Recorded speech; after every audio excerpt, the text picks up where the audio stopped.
Valmiki Ramayana, Ayodhya Kanda, Book number 2, Sarga 10, Roman numeral X 10, Dasharatha's speech.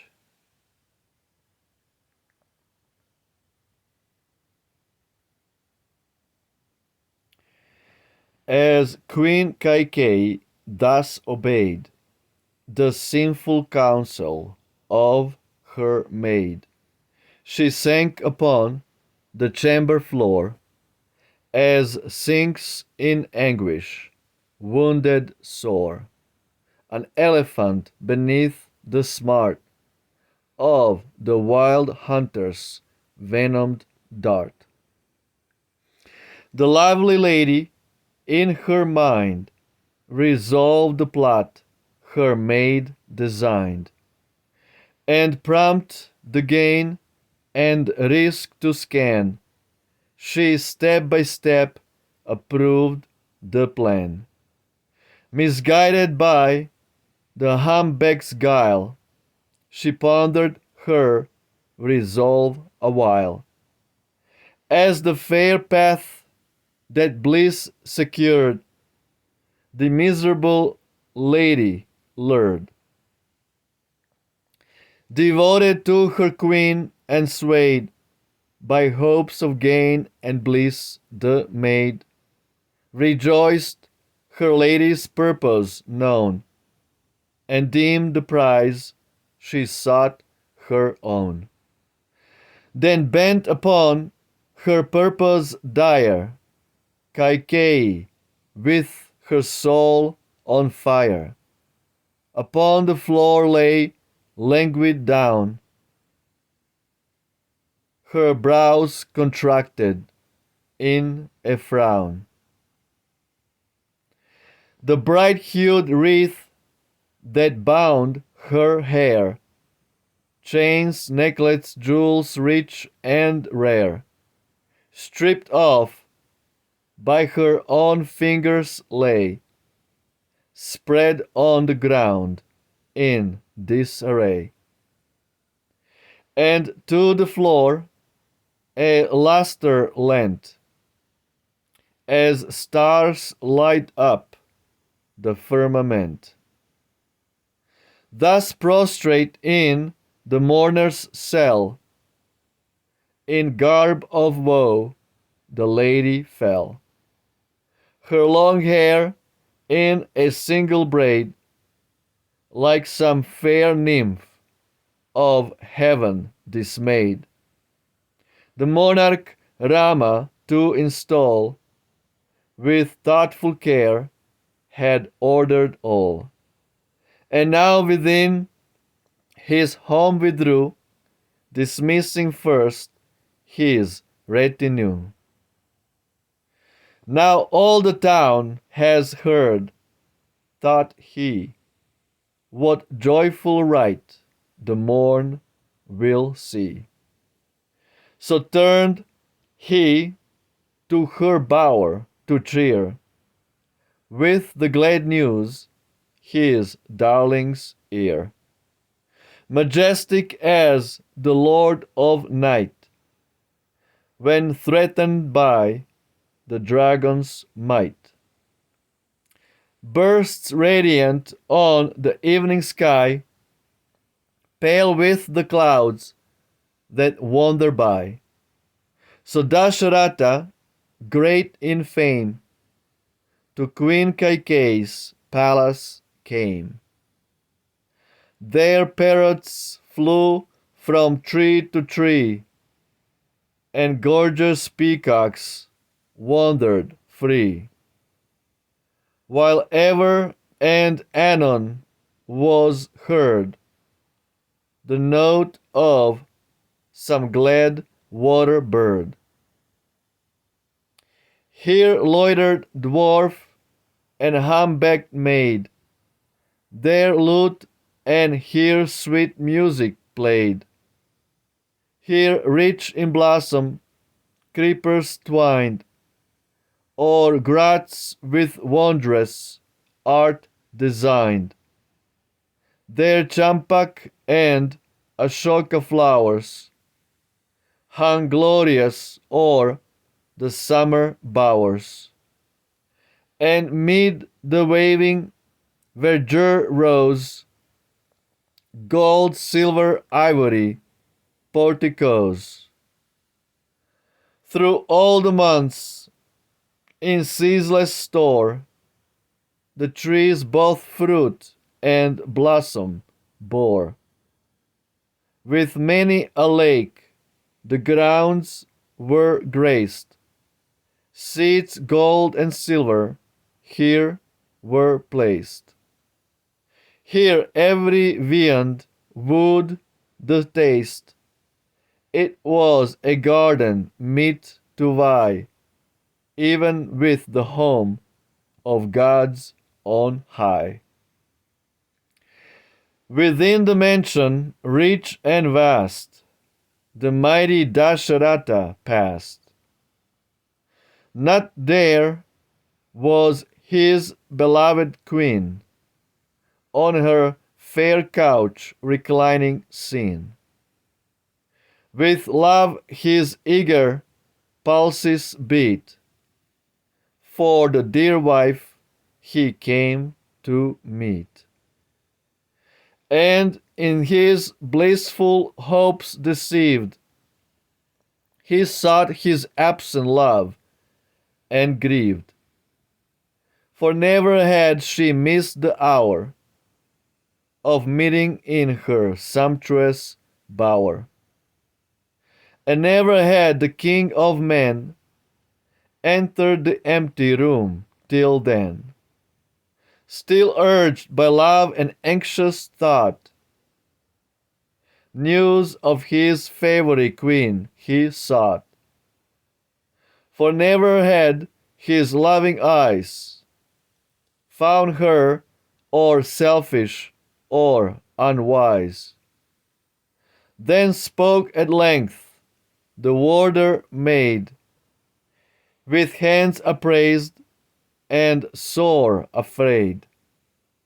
My lord and king, the queen has sought the mourner's cell, with rage distraught. The words the warder maiden said, he heard with soul disquieted, and thus as fiercer grief assailed, his troubled senses well nigh failed. Consumed by torturing fires of grief, the king, the world's imperial chief, his lady lying on the ground, in most unqueenly posture found. The aged king, all pure within, saw the young queen resolved on sin. Low on the ground, his own sweet wife, to him far dearer than his life. Like some fair creeping plant uptorn, or like a maid of heaven forlorn, a nymph of air or goddess sent from Sarga down in banishment, as some wild elephant who tries to soothe his consort as she lies, struck by the hunter's venomed dart, so the great king, disturbed in heart, strove with soft hand and fond caress to soothe his darling queen's distress. And in his love addressed with sighs the lady of the lotus eyes. I know not, queen, why thou shouldst be thus angered to the heart with me. Say, who has alighted thee or whence has come the cause of such offense, that in the dust thou liest low, and rendest my fond heart with woe, as if some goblin of the night had struck thee with a deadly blight, and cast foul influence on her, whose spells my loving bosom stir.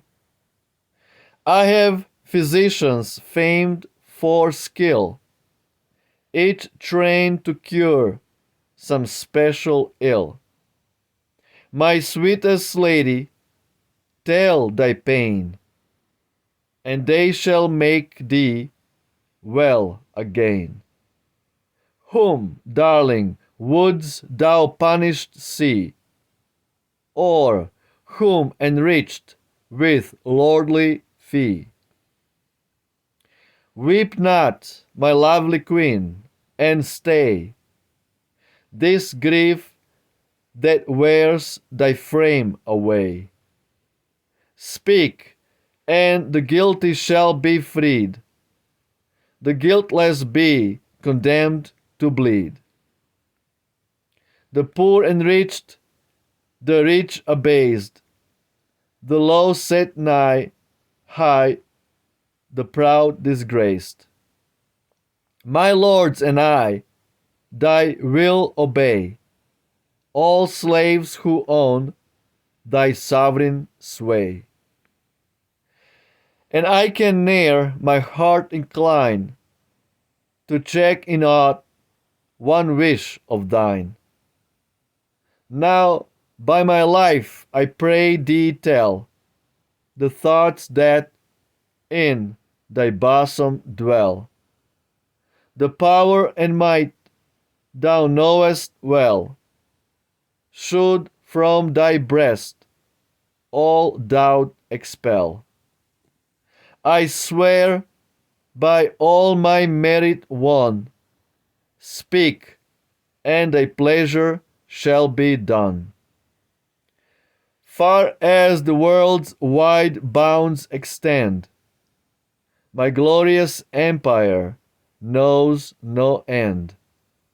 Mine are the tribes in eastern lands, and those who dwell on Sindhu's sands. Mine is Surashtra far away. Savira's realm admits my sway. My best the southern nations fear, the Angas and the Vaugas here. And as Lord Paramount I reign o'er Magad and the Matsyas plain, Kaushal and Kashi's wide domain, all rich in treasures of the main. In golden corn, sheep, goats, and kine, chose what thou wilt, Kaikeyi, thence. But tell me, O my darling, whence arose thy grief, and it shall fly like hoar-frost when the sun is high. She, by his loving words consoled, longed her dire purpose to unfold, and sought with sharper pangs to wring the bosom of her lord the king. Wow. Absolutely beautiful. Credit where credit is due. Our 33-degree Freemason Ralph Griffith.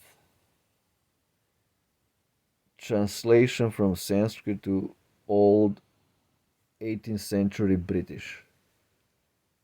Absolutely mind-boggling.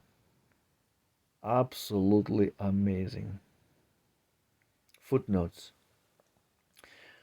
101:1. These verses are evidently an interpolation.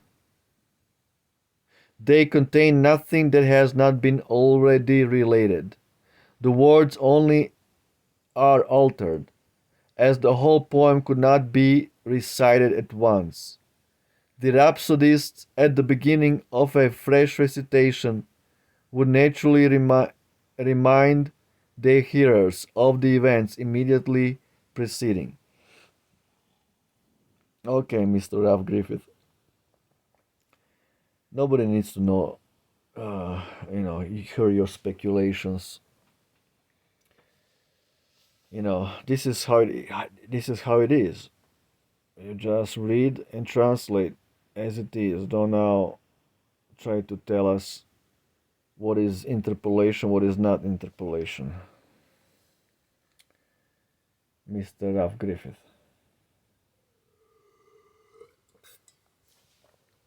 So, this is the nature of a poem. Things repeat over and over. What's the problem? There is no problem.